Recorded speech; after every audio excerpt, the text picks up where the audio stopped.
Hi, good afternoon, everyone. Another edition of Newton-Wellesley Medical Group Lunch and Learn. John Snyder here. We are happy to welcome Megan Grady here to the hot seat today to talk to us about updates on atrial fibrillation and flutter. Next slide, please, Meg. So we want to tease the upcoming Lunch and Learns. There we go. Thanks. We have two more coming up for the next two ones. We're happy to have Abby Love come in and talk to us about All Bodies Welcome. We're excited about that talk, offering inclusive care with health at every size. And then on following week, we're going to have Dr. Abner Alifas talk to us about sudden hearing loss. Just a reminder that all these talks are up on the intranet. You can find them by going right to Newton, hitting Education and Training and Lunch and Learns. And they're also posted on YouTube. And all you have to do is hit in the search bar, Newton-Wellesley Medical Group Lunch and Learn. Next slide, please. A couple of announcements before we let Megan take over. Sorry. That's okay. I just don't remember exactly what the next slide is.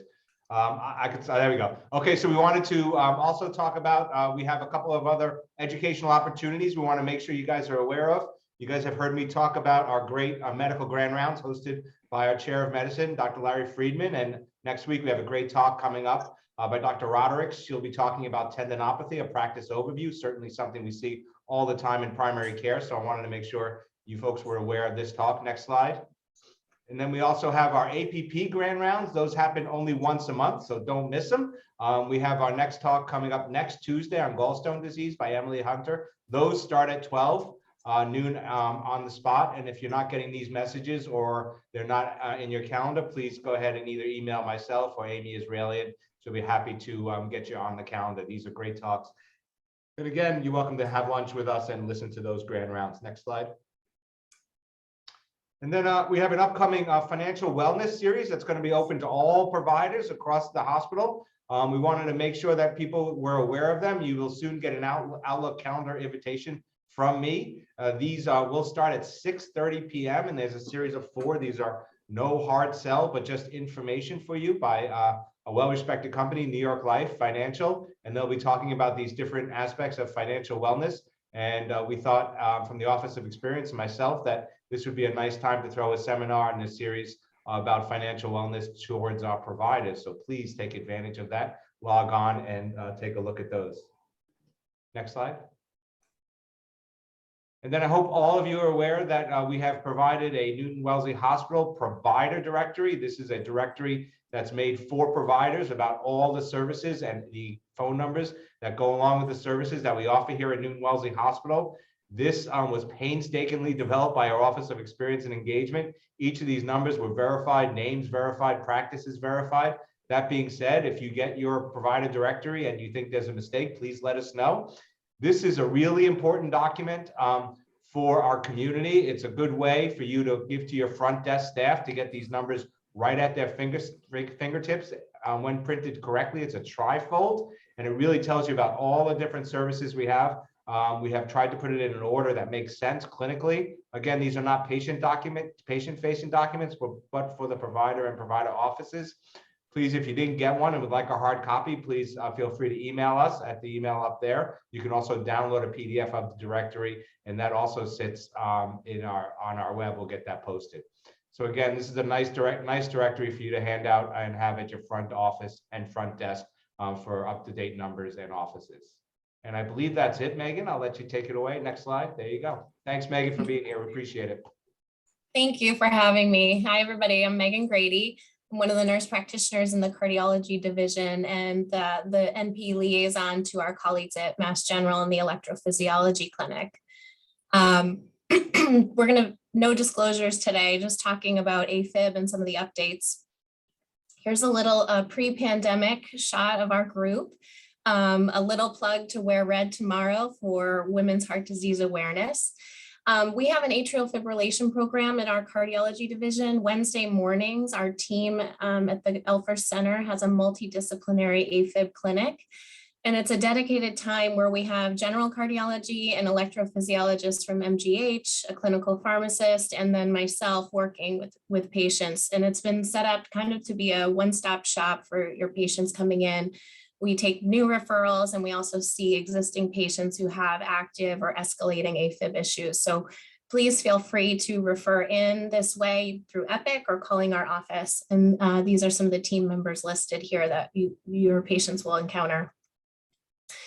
So today I'm going to go over briefly go over some of the pathophysiology of AFib, but then also mostly focus on some of the newer risk factors we're focusing on and some of the therapies and treatments.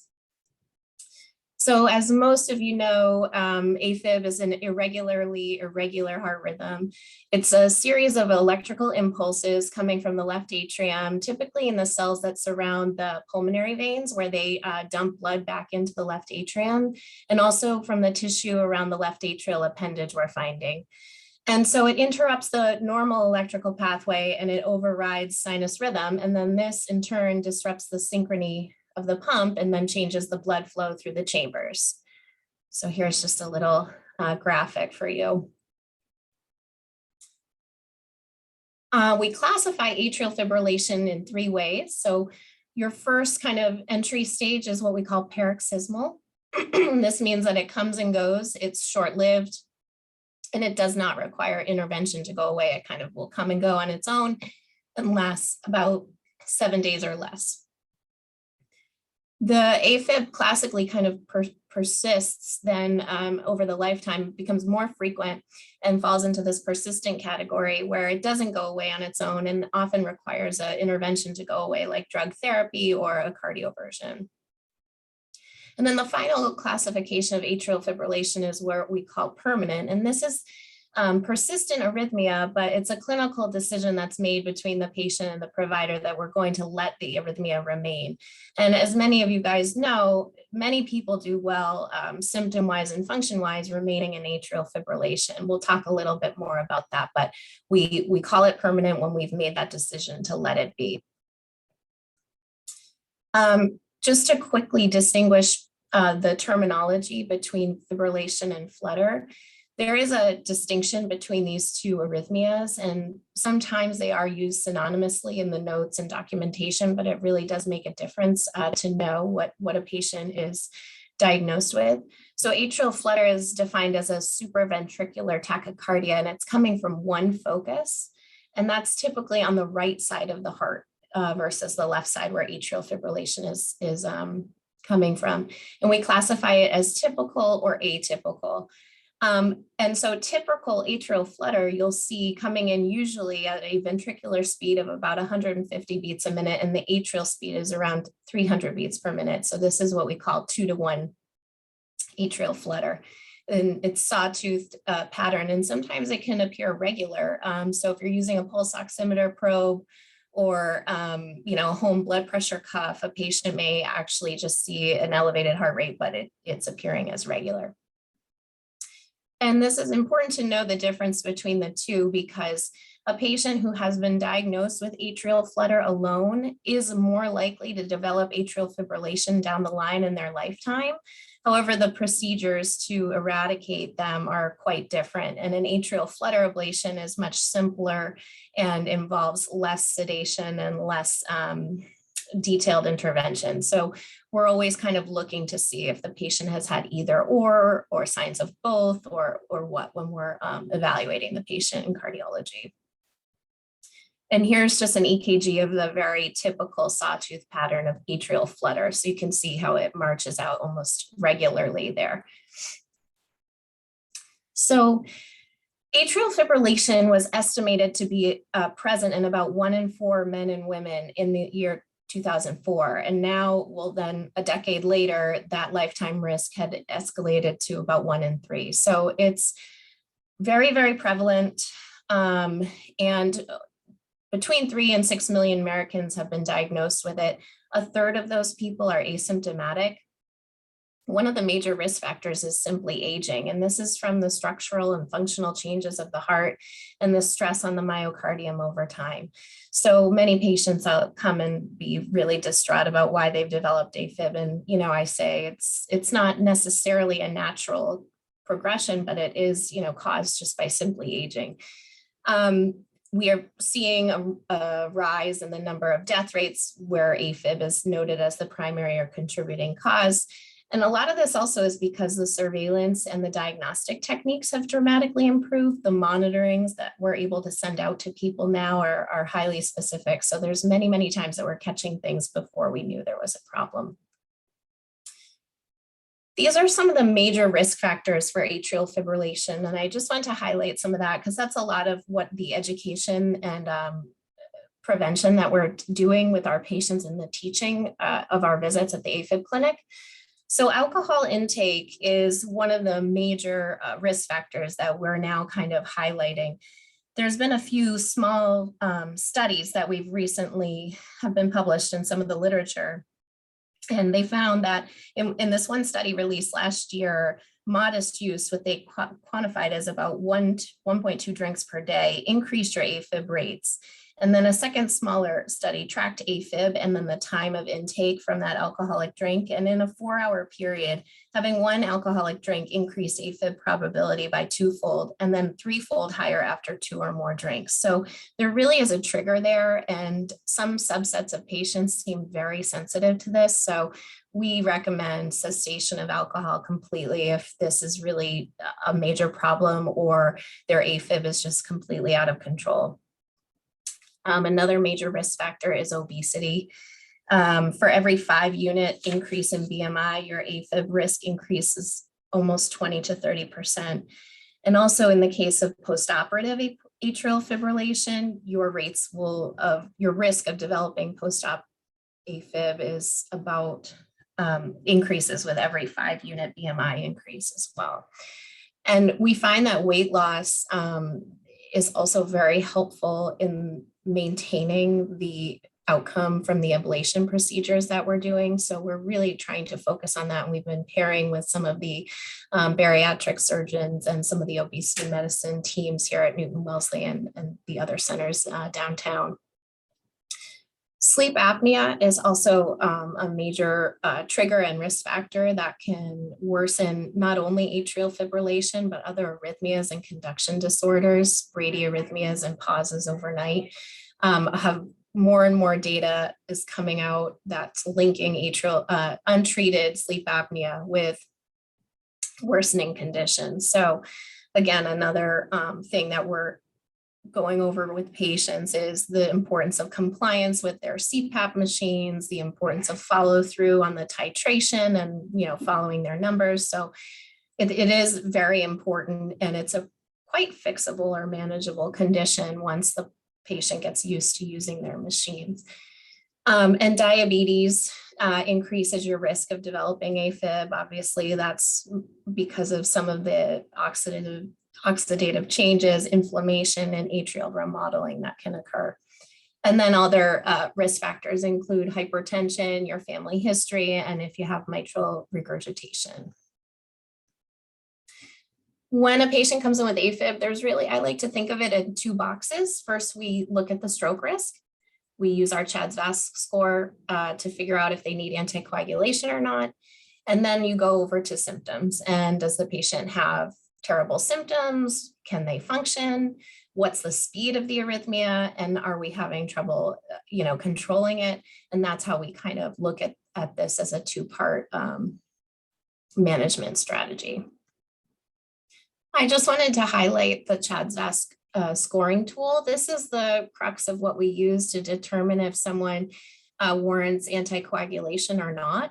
And it's broken down with a 1 or 2 point score for each of these criteria. And I did just want to point out that for stroke, you get 2 points, and that includes a TIA or any other sort of thromboembolism, say a splenic infarct or a retinal artery occlusion or something like that. And then also in the category of vascular disease, because that sounds a little bit vague, this is kind of quantified or qualified as prior myocardial infarction, the existence of peripheral artery disease, or aortic plaque seen on imaging. And then you can see how the rest of that plays out. So regardless of your classification of AFib, paroxysmal, it's happened one time, it only happens twice a year for 30 seconds. We consider that all the same when it comes to stroke risk, because stroke risk really is a major consequence and is preventable. And so AFib increases your risk of stroke by 5-fold. And if you've got mitral stenosis, you're increasing your stroke risk by almost 20-fold. Atrial flutter also increases your stroke risk, and this increases based on your risk factors. But so sorry that this text is a little difficult to read, but the criteria to anticoagulate a patient is a CHA2DS2-VASc score of 2 or greater in men or 3 or greater than women. And this is because women receive 1 point just for their sex. And so that isn't necessarily a risk factor we can control. And the class 1A recommendation is to use a DOAC, which would be apixaban, rivaroxaban, dabigatran, edoxaban, and those are preferred over warfarin.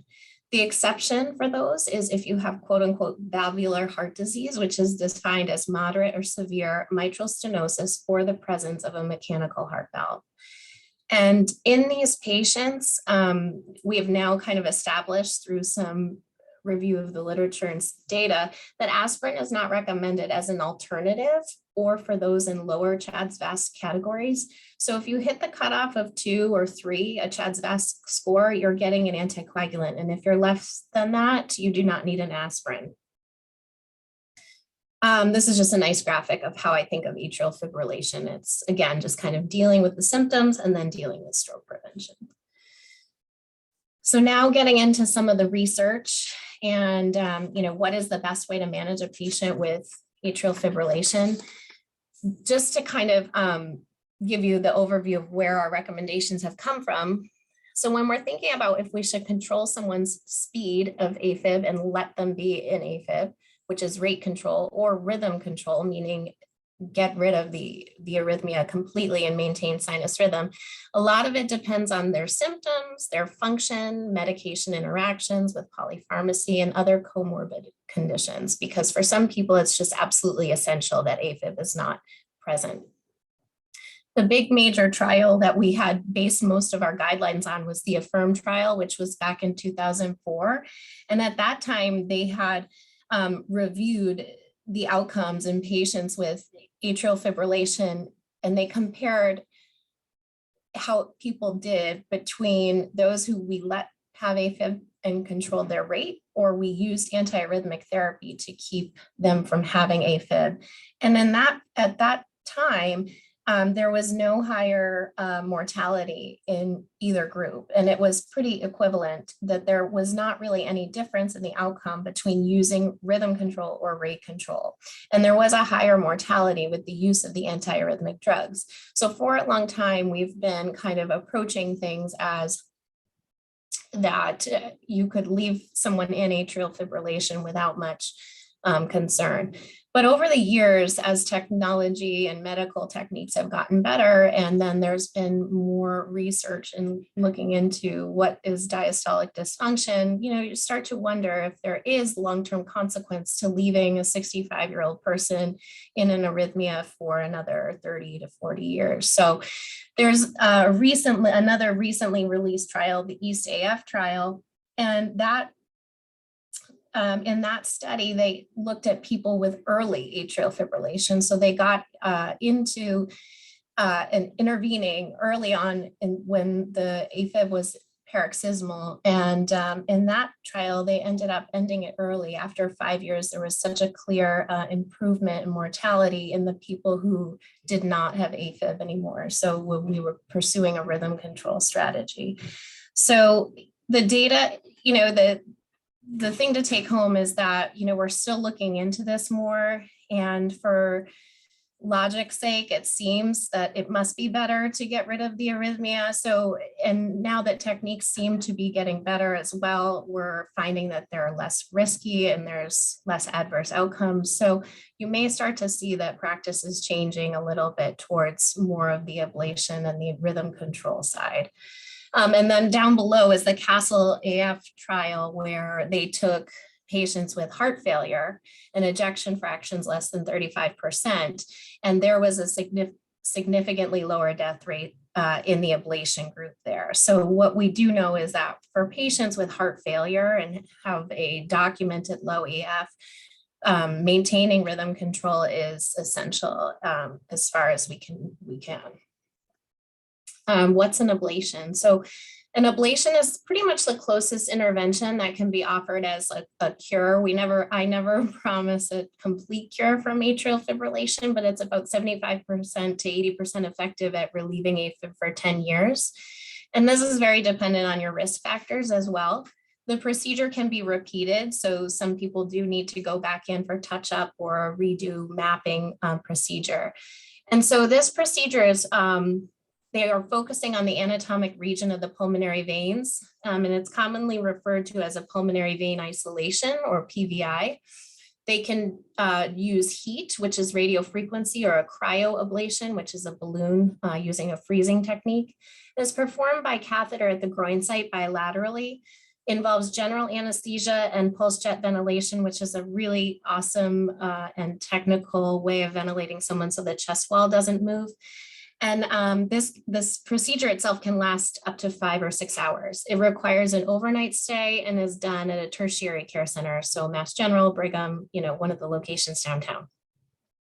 We do say that there's a 90-day blanking period after the procedure where recurrence can occur, but we're not concerned that there's been a failure of therapy. And just so you know, the risks that we're quoting to the patient is about a 1 to 2% risk of bleeding, infection, cardiac perforation, phrenic nerve injury. The phrenic nerve innervates the diaphragm and it lies back behind the left atrium where we're operating. And so there can be some dyspnea or diaphragm paralysis. And then pulmonary vein stenosis is that there's injury to the pulmonary vein tissue there, which causes narrowing and then some dyspnea. So those are things to watch out for post-procedure. And here's just an image of what they are doing. So they're crossing the septum through the PFO and then operating in the left atrium with a circle-shaped catheter, kind of almost stamping out the arrhythmia at that area. And this is a map of the electrophysiology. There you can see the border of the electricity and how they've created that the purple is that the red areas of electricity can't cross through there. So the ablation trials and research. So earlier on, there was a large trial called the Cabana trial where they took about 2,000 patients and they did catheter ablation versus drug therapy. And in that trial, they found that ablation didn't lower mortality, but it provided lower recurrence rate. And then this is a more recent study that our colleagues at MGH are doing is the Precept trial. And this enrolls actually some Newton-Wellesley patients with Dr. Mansour is conducting this trial at Mass General with a new type of catheter. It's one of the first trials that they are presenting to the FDA to be used for persistent AFib. The other catheters and procedures are approved for paroxysmal AFib, but not persistent. So these people are a little sicker and have had AFib a little bit longer. And the criteria for these patients was that they would have to have persistent AFib and intolerant to one or more antiarrhythmic drug. And their success rate has been 80% at the 15-month mark. So really impressive data here. And some complications that are, quote unquote, common or possible are cardiac tamponade, pericarditis, and then bleeding complications at the groin site. And then just to really excite you, I guess, about what's on the horizon, this is a new technique of ablation that they're using called pulse field ablation, using a catheter there that's shaped like they call it a flower, and it provides cardiac myocyte selective intervention. So it creates lesions only on the cardiac myocytes. There's no damage done to the tissue behind that. And so it's really awesome because it will hopefully protect the esophagus and the nerves that run behind the back of the heart. They're really early studies here, but in animal studies, there weren't any complications. And so there is one trial going on right now at Mass General, again, through Dr. Mansour and some of our Newton-Wellesley patients. And they're being randomized to standard of care, which is a routine pulmonary vein isolation or this pulse field ablation. So you may see that in some of the records. The current technique is that, again, like I had said on the prior slide, using heat or a balloon that freezes the tissue. So it's very exciting. This technique, the pulse field ablation, is much shorter of a procedure with much less intervention from the catheter. Your The, attention, please. the The left, testing of the fire alarm audio sorry, visual system I don't know if is you can hear that. complete. The left atrial appendage Testing of the occluders, I fire just wanted to alarm talk audio about visual quickly. system is complete. These are for stroke risk. The left atrial appendage is the area in your heart where thrombus is originating during atrial fibrillation. And we are now finding we can prevent stroke by occluding off this area. So the FDA approved device in the US is the Watchman. There was just another device called the Amulet that was approved as well. And there are two other options available in Europe. And basically it's a similar procedure where the patient has access at the groin, they travel up and cross the septum, and then a wire is deployed into the left atrial appendage, and then this little parachute device is deployed. And it essentially plugs off the left atrial appendage so clots can't develop there. And so this, again, requires an overnight stay at the tertiary care center, discharge the following day. And then the typical post-procedure follow-up is a transesophageal echo at 6 weeks, just to confirm placement. Anticoagulation is needed through the 6-week window, but once placement is confirmed, then it would be aspirin alone. So this is a really great option for your frail elders who you're worried are going to fall, or people who have recurring GI bleeds that you just have no choice but to decide whether or not they need anticoagulation. And so we're happy to see these patients in our office for referral to see if they're appropriate. And here's just a little infographic. So here's your left atrial appendage, and that's the clot forming, obviously going up to the brain. And that's where the Watchman device is deployed there. And then just another thing that we deal with a lot in AFib clinic is the discussion about anticoagulation, and that could be its own presentation alone, but we use the direct oral anticoagulants. We have a pharmacist on site multiple days a week, but primarily in AFib clinic to address the addition of new anticoagulation. And these are the agents we use, usually apixaban, rivaroxaban, or dabigatran, so Eliquis, Xarelto, or Pradaxa. And then also, if absolutely indicated, then Coumadin would be your next alternative, or the Watchman device. Those are the references. So just another little plug for our awesome cardiology team here at Newton-Wellesley. Please send your patients to us. We had group classes for AFib up and running. The last class took place on March 17th, 2020. So we didn't get to fully graduate, but hoping to get that up and running again soon. So feel free to reach out with any questions. And thank you for inviting me to talk today. It was really great that you're involving the advanced practice providers here too. Thanks, Megan. We really appreciate it. We're coming up close to the hour. One question I struggle with as a PCP, I'm sure others on the call do as well, since I don't see any questions in the chat, I'll take advantage, is our patient who's been, has paroxysmal AFib and says, I haven't been in AFib in years and I'm still on this anticoagulant. How do you prove to yourself and be able to sleep at night to be able to withdraw these anticoagulants from these patients? Do you rely on a 5-day, 7-day, or how's that informed consent discussion go with your patients? Yeah, it's really hard. Obviously it depends on how low the CHA2DS2-VASc score is. If it's somebody who falls in the range of needing anticoagulation, unless they've had an ablation that's really been done to get rid of the AFib, we tend to leave the anticoagulation lifelong. But, now after the ablation's been done, with the advent of Apple Watches and these Cardia home devices, that we've been able to kind of have that conversation with our younger patients who are able to really be reliable about tracking themselves.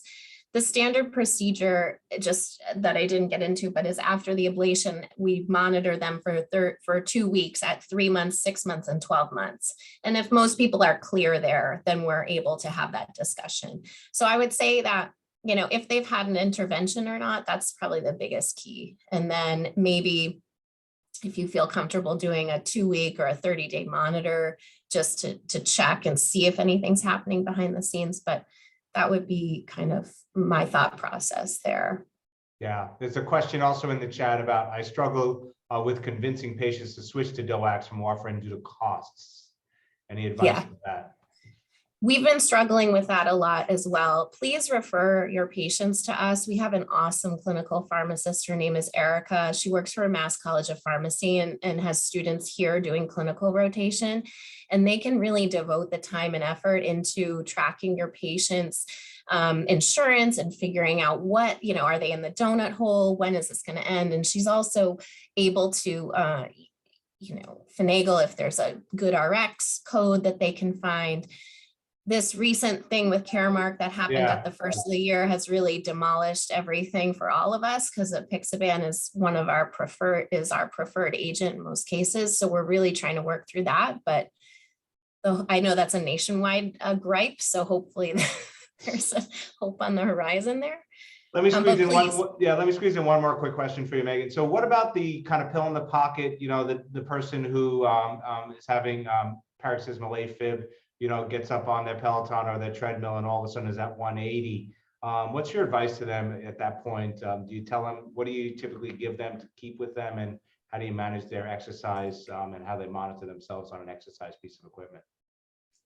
So I definitely recommend that they're seeing a cardiologist and certainly an electrophysiologist if they want to start that pill in the pocket method, because it does require some initial monitoring for the first few doses to make sure that that's safe. And then, really it's about watching their targeted heart rate. Sometimes we'll, put somebody through a stress test just to simply see what they're able to achieve and what does, if something does trigger the arrhythmia.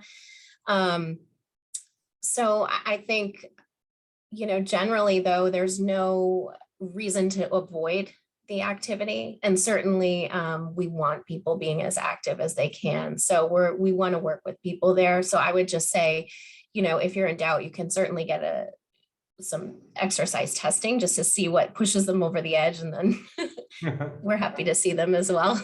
Great. And how much credo do you give to the Apple Watch picking up AFib? You guys must get a lot of inquiries regarding that.